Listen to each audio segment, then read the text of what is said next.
Okay, I sit on the Virgin River Land Trust, and I was just at my meeting. I left there early so I could come over here.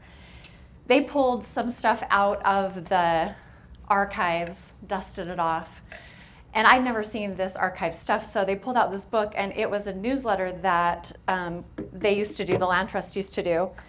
It's from November of 1997, so not super, super far back, but far back. And it says, a survey in St. George. Nearly 5,000 new home buyers in California, Florida, Georgia, North Carolina, and Texas were asked to describe what they wanted when buying a new home in a subdivision. Okay, not in St. George. Here's the results ranked in order from top to bottom. And it was just so interesting to me because this was in 1997. Natural open space, 77%. Walking and biking paths, 74%. Gardens, 56%. And then convenience stores, interestingly, came in fourth, which I kind of took as in the Strong Towns movement. We were in such a in a place in 97 where we were going so far away from you couldn't get bread anywhere near your house, right? So it's like how I'm now living in a space where I can't even get bread or milk near my home. Swimming pools, anyway, it goes on. And I just thought it was interesting because it's by far in the lead is natural open spaces. So I wanted to give you guys a little idea of my background, and then I want you to share some of your backgrounds. So I grew up at the base of Little Cottonwood Canyon. We lived on a full acre that was fully landscaped. So my mom was a master gardener. People would stop at our house all the time and ask if they could use our yard for weddings and parties because our yard was so pretty. And we were part of it was called the North Dry Creek Irrigation Company. So we paid $300 a year for all the water we could use. We could use as much water as we wanted. So I felt like I didn't know I lived in the desert. I really didn't.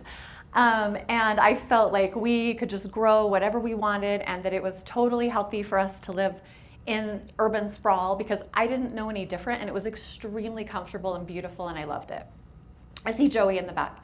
She's one of my classmates from high school, so she could maybe back up some of this data. I re-met her this year thanks to my mom and gardening, and we reconnected, so she can back up, she can fact check me if I say anything that's not correct about growing up in the Salt Lake Valley. But I grew up with that, and then I moved down here, and I got married, and I'm going to grow this garden like we grew, and I started gardening. And I did it just like we did in Salt Lake. So I just flat earth, I did some rows, I planted peas at the same time we planted peas in Salt Lake, didn't think through that one. And then I didn't think through a lot of other things along the way. And I cried a lot because everything I was doing was not working. And I had to change my idea of what, like, my best case scenario was. Like, what did I want my life to look like? What did I want my home to look like? What kind of environment did I want to live in? So I had to alter that. So I was listening to a Strong Towns episode this week, and Chuck Marone, who started Strong Towns, he said in the episode, he was quoting Donald Rumsfeld, and he said, Donald Rumsfeld said, you go to war with the army you have, not the army you wish you had. And that has stuck with me all week because I keep thinking about our place here in St. George. And number one, what do we want it to be? And number two, what do we really have to work with? So for instance, I brought the general plan, or I brought like just some highlights from our general plan so we could kind of talk through it. And our general plan hits on these different things that I want to ask you to give me some feedback on. So if you look at these papers I gave you, lifestyle, responsible growth, economic vitality, transportation, connection to nature, arts and culture, and a thriving downtown. And sorry, I have to take so much allergy medicine right now that I have such a dry throat. But I want you to tell me, look at these, and if any one of you want to speak up and share, like when you see these, can you give me a description? If I said to you, Jamie, what do you want St. George to be? What do you want St. George to be for you? What's the perfect St. George for you and your family? Yeah, that's a good question. I'm Dannielle. Sorry to put you on the spot. Does anyone else feel ready if Jamie's like... I can jump to that. Is that okay? Yeah. I want somewhere where I feel welcome. I was just talking with someone about this earlier today. I want a community that is in alignment with my personal values, so a little abstract, but where I feel like I have a sense of belonging, a personal sense of individual belonging, that I can be interactive in my community, and that I can have a voice. Love that. So again, a little abstract, but that's kind of what's important to me and how my community looks like for me. Love it. Thank you. I would add to that I want that for everyone, so that everyone can bring their whole self to their community and feel welcome and feel like they belong, and we can all grow. Thank you. Love that. Who else wants to share? Jamie? Jamie's ready. I in a perfect world, I would love this kind of layered living where the people that my kids go to school with and to church with and we live near just builds this kind of layer of trust, and you have a lot of people, kind of this village mentality, where you can go and if you want to walk or ride your bike to the corner store, it's super accessible, and you have access to all these great trails and things like that, but like where you spend your time is really meaningful and layered. I love that. Who else wants to share? I saw a few hands in the back. I'd love to live in a community that values art more than I think what we all do today. Love that. Me too. Art's very meaningful to me. I'd like to live in a community where I feel that we are connected, where we can communicate with each other through maybe a local newspaper, where there is one source of where we can share events, opinions, and that is pedestrian, that is local based, and that has a sense of the place where we're living. Yeah. So that we are water-wise. Okay, I'm going to take a hard right for 2 seconds and go on a tangent with that. I met with our tech leaders a few years ago, and they asked, like, what's something meaningful we can do? Like, we want to contribute to the community. What's something meaningful we could really do? And I told them, and I still believe this, if they wanted to do something transformative, they would fund a nonprofit, nonpartisan, on the ground, beat reporters. Someone shows up with their notepad, takes notes at all the events, because we are missing that, to your point, and you really start to feel it in the way community connects, because right now a lot of our reporting is paid for, advertising, sponsored, and so then that's problematic in some ways, in many ways. Anybody else want to share what their perfect St. George is, their perfect Southern Utah? A place that we don't lose all our vistas. Mm-hmm. Because every hilltop people want to build on. Yep. And so instead of the nice vista we have, now we have a row of homes to look at. Totally. Yep. Agreed. I would like to live in a community that knows how to limit its growth and does not depend on the growth of economies. I would like a community that focuses more on improving what we have instead of growing more and more and more and more and more. And I would like to live in a community where you can get public transportation anywhere. Thank you for the feedback. Yep. Anyone else? Okay, Heather, yes, please. No, please share. Just maybe agreeing with all that, but one thing I want to add is just small businesses, like small local business is so important to me. I want to be able to go know people at the restaurant or wherever I'm shopping, the little bookstore. I want those to be able to stay and not be outsourced by absolutely. corporations. Yep, me too. Anyone else? Hi, Karen. So I helped organize Parade of Gardens with your mom, Southern Utah, and we visited a home this week or last week, and the woman called me today and said, I'm not ready to do this, maybe next year I have to do it, but I walked down the street and I talked to somebody that was working in their garden, and so we started talking about gardens, and they're coming over this afternoon, and she's not ready to be in the Parade of Gardens either, but maybe next year, and we have some of that happening, right? If we create the right dialogue for people to connect over. So we're not totally lost here. No. But, I love that you called to tell me I'm not ready, but I met this person that might be, and I walked down the street and I met her, and now they're coming over. I love it. Yeah, so just that connection. And that was in Desert Canyon, by the way. I always think of that as social capital. You know, you made the connection because of you knew someone, and then that spiraling of social capital, and a lot of that happens just as we get out and meet our neighbors, and they talk a lot about that in Strong Towns, just that opportunity to be able to be outside, to meet our neighbors. So I love what all of you have shared, and I want to go back to the Donald Rumsfeld quote. So then what army do we have? We know the army we want, right? Like we go, this is what we want. We want our elected officials to do exactly what we want. And one interesting thing about getting elected to an office, it's interesting in like kind of a way that makes you sick to your stomach and wish you never ran. Kind of interesting, the fun kind of interesting. Where you realize right after you get elected that every single person who voted for you wants you to be them. So they're like, I voted for you. Like you and I, we are the same. I love you. We're so like in sync. And then you do one thing that's like minusculely different than they would have done. And they're like, and I hate you now. I put all my faith in you. And you're so frustrating. And so part of being elected into a space is that you start to realize we all are so passionate about what we want.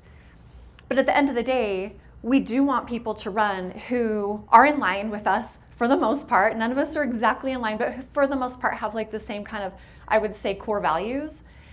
And then we also need to be anxiously engaged in our own community. I have to tell you guys, there are people who show up to our city council meetings who have, in my opinion, sometimes there's people who show up who have something to say that in my perception is like very harsh, very not community building, not uplifting. But the interesting part is they're committed and they show up one week and then they show up the next week and then they show up the third week. And you start to think, oh, these are the only people that actually have a voice in our community because they're the only ones coming. They're the only ones who care. And they're coming and they're saying these things that I'm like, this will tear our community down if we follow through with what you're asking, but you're the only person showing up. And so as I listen to everyone's perfect St. George, like what would be ideal for you, I think that for each of us, we have to figure out where we can contribute to building that perfect St. George, whatever that is. And I mean, I don't really believe in the word perfect, but you know, perfect for you, perfect, you know, just your very best, better every day. So when I look at our general plan and I start looking through it, some of the things that some of you said, we'll find when we're working on a general plan that like two things are in competition with each other. So, for instance, everybody wants their property taxes to stay really low. Everybody wants the streets to be so just easy and wide open and there's never any traffic, that they can get anywhere they need to go as fast as they want. Everybody wants, when they're outside of their car, to be able to walk safely with their kids and not to have cars constantly, you know, making noise and being distracting and also dangerous to them.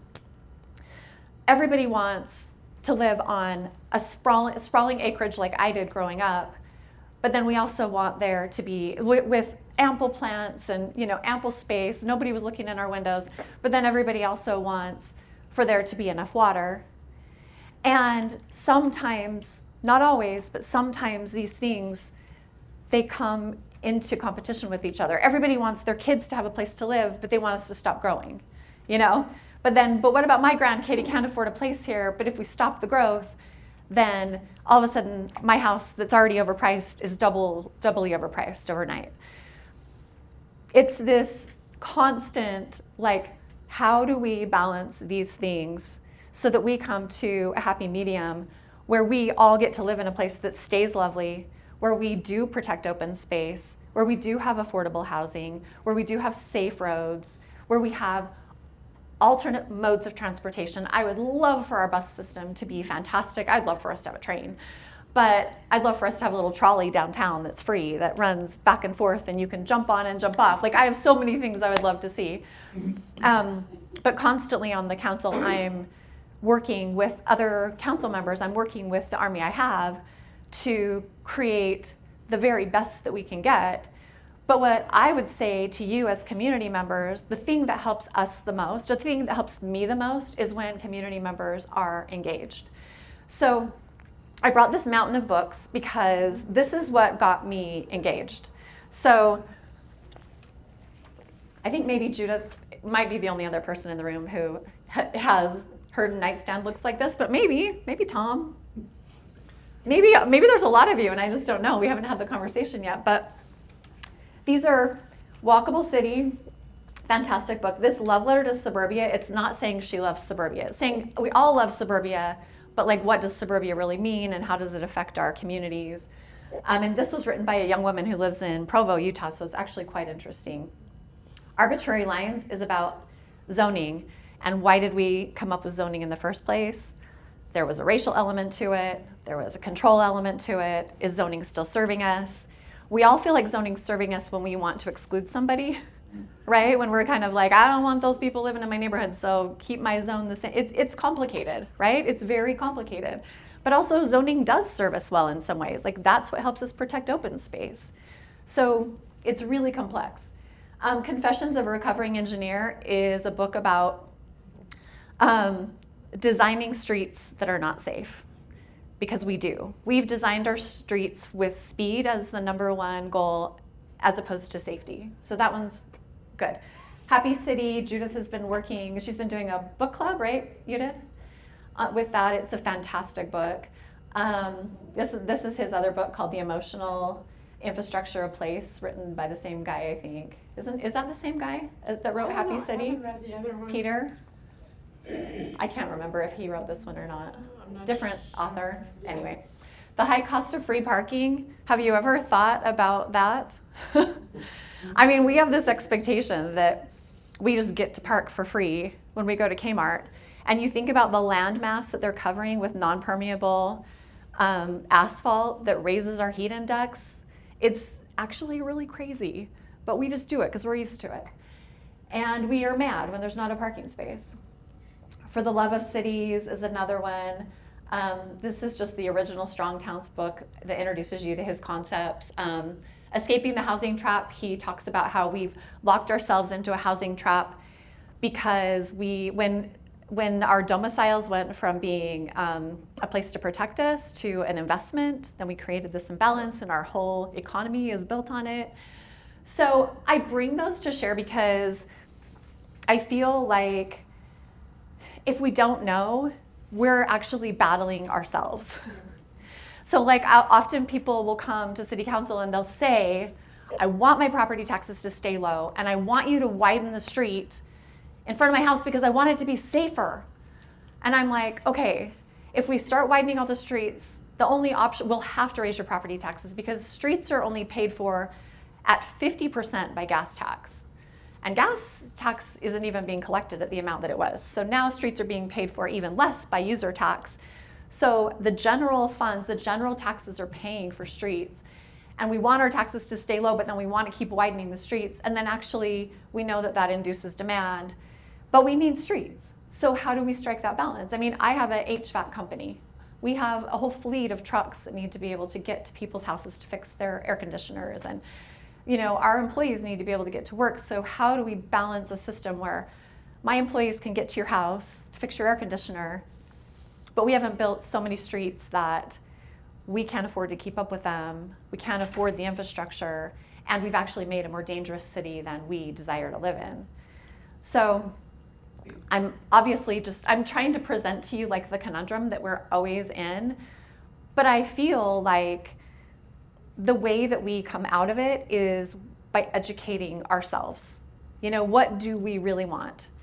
We want to have some streets, but do we want them to be narrow so they're safe? That's what I want.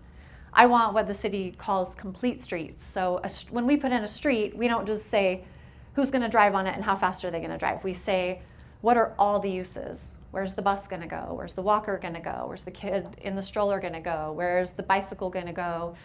Are there enough plants to mitigate the heat index that's coming off the street? And Nick, to call Nick out, Nick works for MPO, which is one of our transportation organizations that helps coordinate. That's what he does for a living. Like, he helps us create streets that make sense for us now and into the future. And the more he hears from citizenry saying, this is important to me, it makes his job so much easier. He and I were both in the same meeting today, which is called the Dixie Transportation Executive Committee, and that's where big decisions are made for our county. Sometimes the support isn't there for complete streets because they're hearing more from people who are like, I'm so sick of the traffic, and their solution to that is build more roads, build more lanes. So the complexity of that, and we do, like I said, we do need roads. We need connections. Our buses wouldn't be able to get anywhere if we don't have the proper connections, right? But what does that look like? And what's the proper balance? And so educating yourself, like if each one of you left today and sent an email to 20 of your best friends and said, like, let's start a book club and start learning about our city, you'd make me so happy.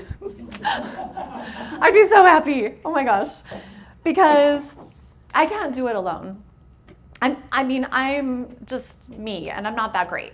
Like, I show up, I do my best. It's mediocre at best because I'm just human, and I try to learn as much as I can, and I try to be present as much as I can, and I try to be as accurate and as intelligent and as fact-driven as I can, and I make a lot of mistakes. But I do so much better when I have the backup of my community, and people are willing to show up, you know, in the hard places. And a lot of you, I hope this doesn't sound like I don't think you guys show up, because you do. I'm looking around this room and I see so many of you that show up all the time. But if you're really looking for something to help keep St. George, I think most of you probably came here because you saw something lovely, right? I married someone who grew up here, and we moved to Salt Lake for 1 year, and he was like broken. Darren, do you want to come up here and give a testimony about how much you love St. George?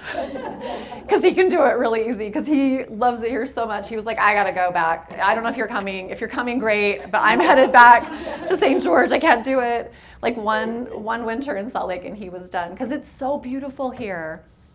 It's so beautiful. And I think that we all have a desire to keep that. And I want my kids, if I ever have grandkids, I want my grandkids to be able to experience the same beauty. And I personally believe it will continue to grow. I think that when you look at the Strong Towns model, you can see that there is a way to grow intelligently without spreading out into our open spaces. It takes a different kind of growth than we're accustomed to. And it doesn't have to be 30-story high-rises everywhere overnight. It doesn't have to be that way at all. In fact, that's not healthy. It's really an incremental mindset of infill.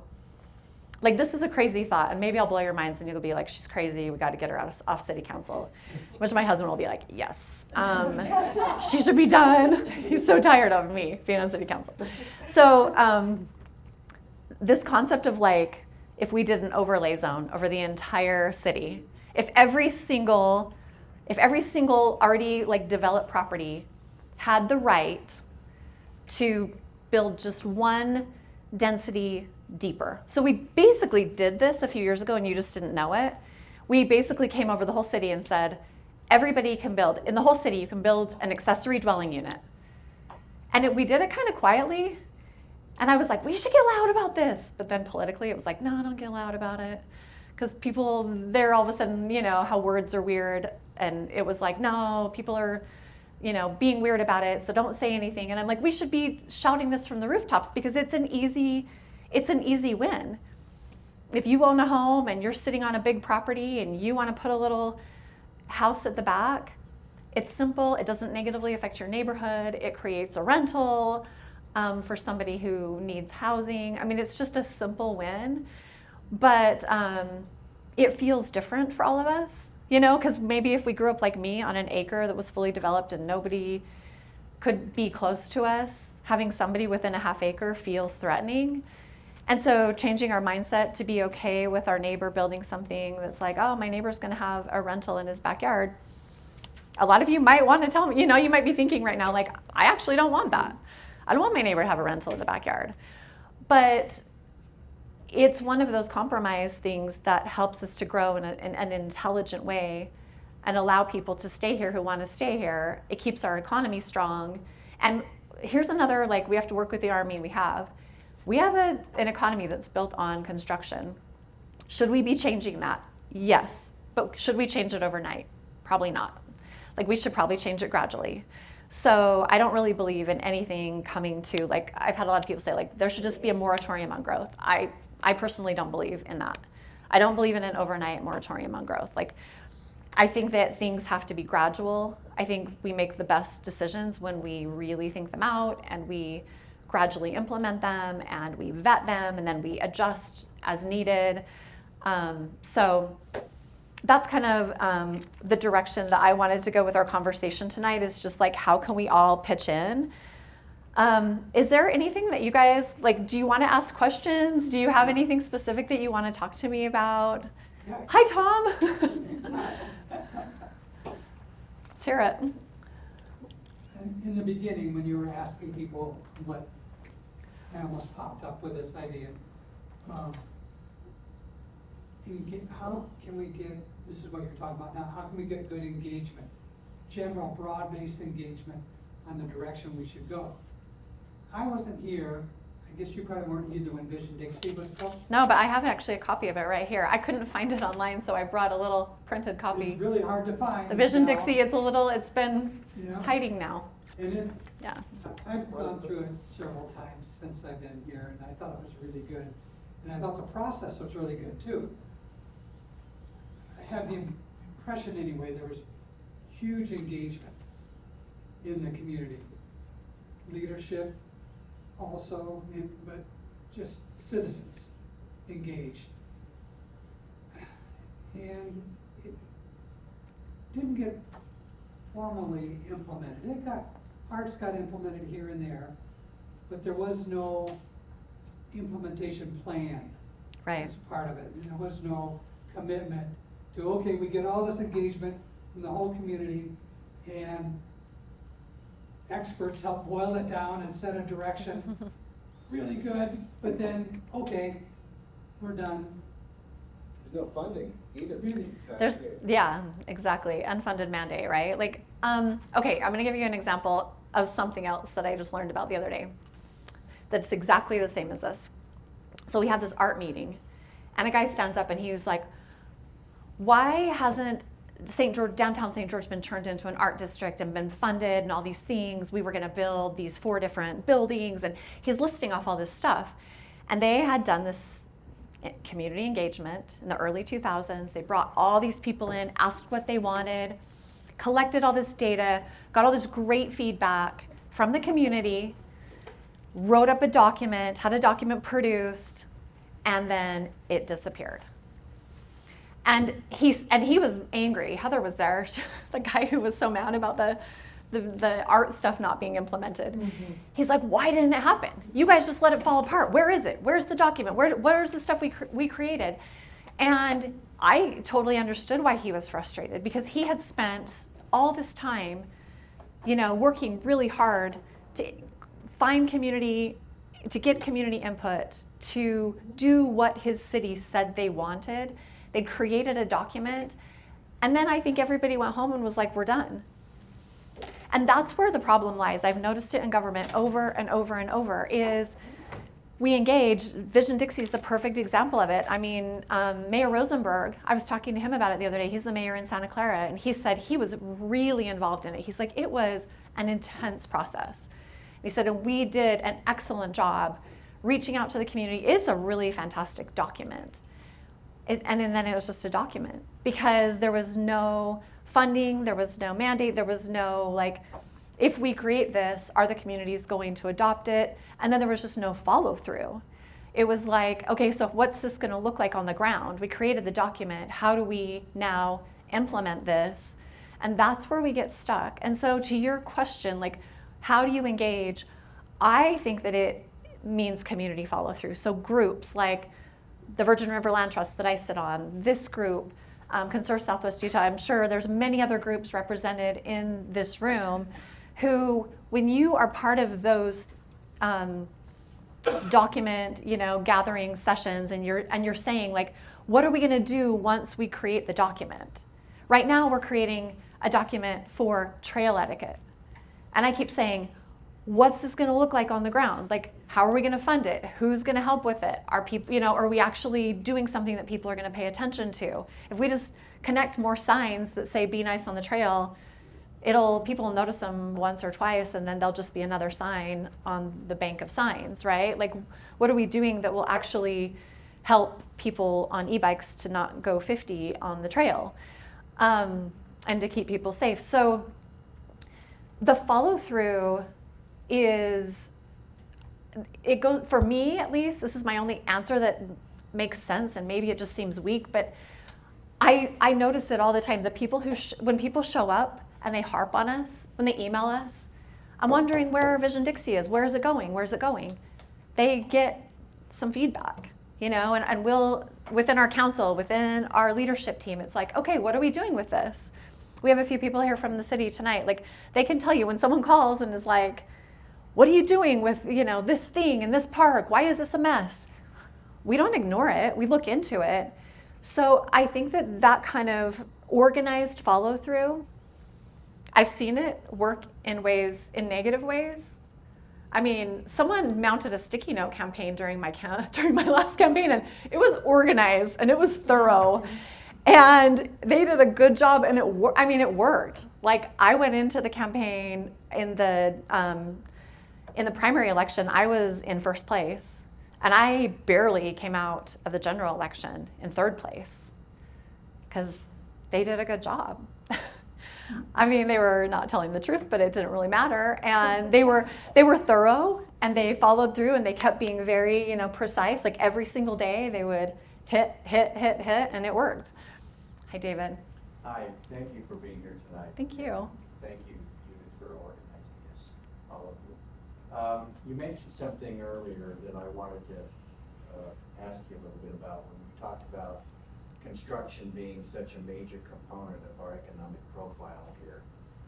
So are there conversations, or is there visioning around what we want to do to, in a sense, replace construction with what kinds of industries, and how do we, as you mentioned earlier, transition to that vision? How do we get community buy-in? How do we find the talent in order to make that happen when we can't find people who can afford the houses here? So it's a holistic issue. Yeah. So are there some real substantive kinds of conversations about that? Can you share with us? Yes, there are. So we have economic development directors. The new economic development director for the city of St. George is really good. And his whole job is just to watch those trends and to be seeking, how do we help, more than just pulling. My dream is for him not to be pulling people here, but to be like helping lift them up, right? Because we have a lot of local businesses. It can be really hard on local businesses when you're just like, we're just going to bring all these giant companies in, but we're not paying any attention to the, yeah, exactly. It's a balance. But, I feel like for instance, the construction industry. Most construction can shift to service. A lot of construction companies can shift gradually to service companies. So our company, for instance, HVAC and plumbing, like, we only do installation for commercial. And we've had tons of work for years. As that starts to dry up, you can shift that to a service industry company. And I think a lot of the construction companies, as construction dies down, you'll see a lot more service, or you'll see, some of those will just leave because there won't be enough as our economy changes and shifts as economies naturally do. But those economic development directors and cities and the county actually work really hard at that you're asking, like at really looking at the economy and like, how do we keep the economy strong? But I actually had a conversation with the county commissioners just this last week about this, because one thing that I think we're really missing is the vision of like, what a downtown means. So we say we're helping our downtown, our businesses, because we're like, well, we're building all these parking garages and we're doing these things that seem like people could come downtown. But understanding the economies of a downtown and how important it is for people to get out of their cars, to be on foot, to have like the number of humans that you need to keep a downtown economically viable, that's the challenge. And sometimes we overlook that. But I feel like we're starting to be more conscious of the fact that, and the reason why is because a lot of these small mom and pop shops are reaching out to the city saying, we're dying, and to Heather's point, she's like, I want there to be local mom and pop shops. Well, they can only survive if they have enough foot traffic and we spend enough money in their shops. I mean, everybody's like, I want a cute little coffee shop. It's like, well, cute tiny coffee shops, only coffee's cheap. Like, you got to sell a lot of coffee to stay in business. And it's like, but I don't want it to be crowded. Well, it's going to close. These are the things that are the push and pull that I hear every single day.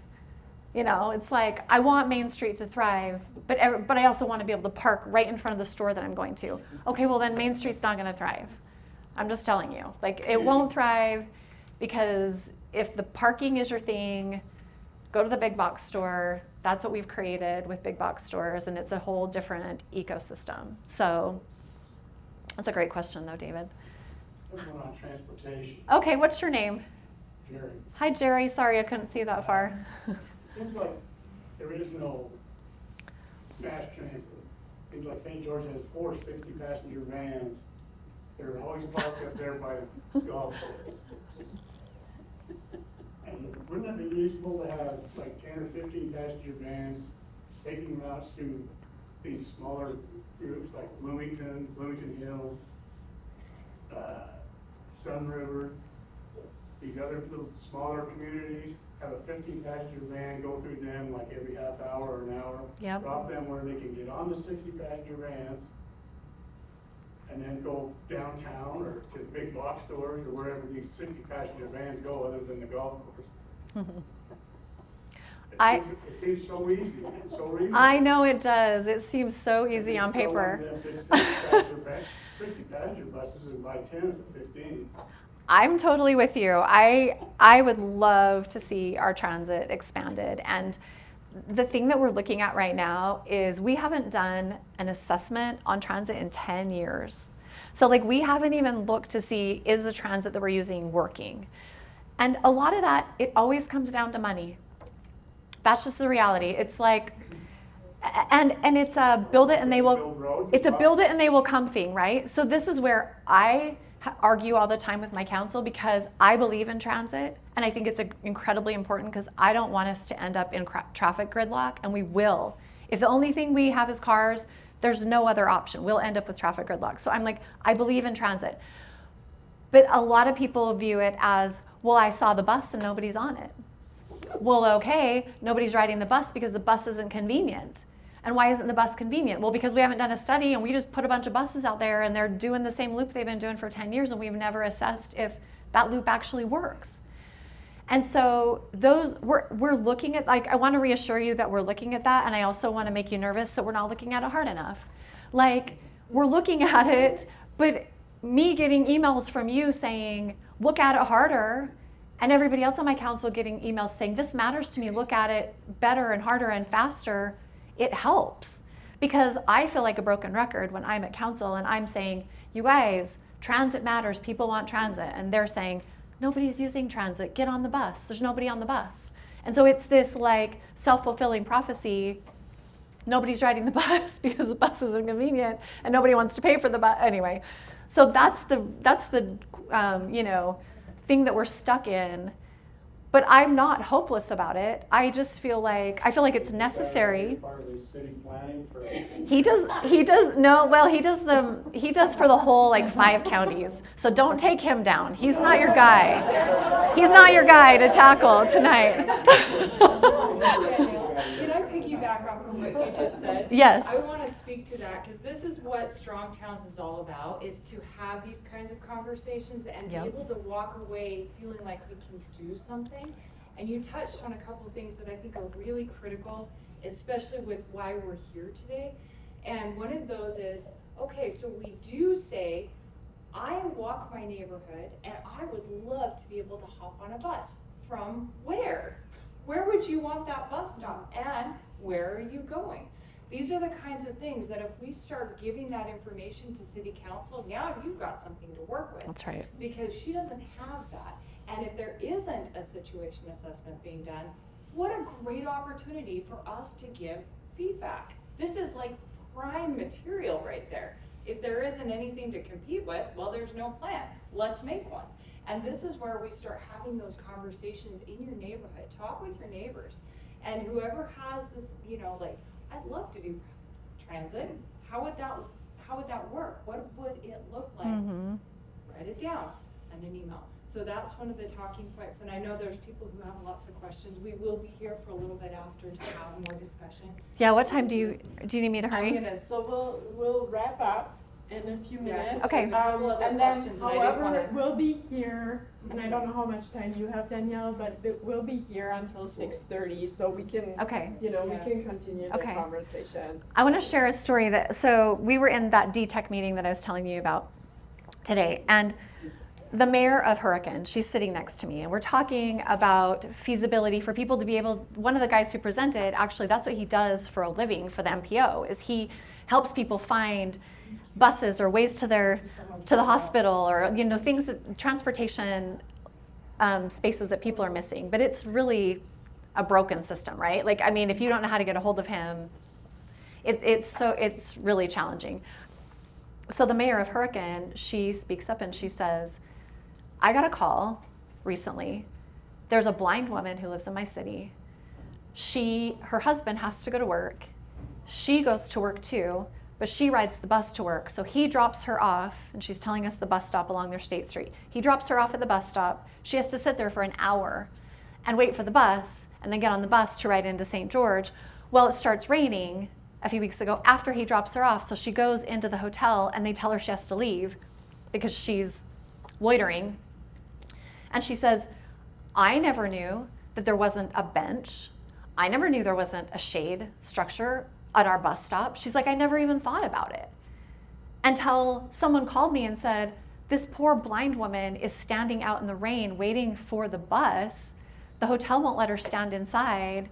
And all of a sudden the mayor gets involved. And now we have this productive conversation today and everybody in the room's going, wait, what? We didn't know that we didn't have benches and shade structures at our bus stops. There's so much we don't know. Like, there's so much we don't know. And unless the community gets involved, unless someone calls and says, there's a blind woman who's literally standing in the rain, and there is not a bench, and there's not a shade structure, and that is shameful, that your community is literally not providing any sort of protection for people who ride the bus. And the mayor jumped right to it. She just didn't know. And so I just want to encourage you, like, I really do believe that we're so far from perfect, but like, your voice matters.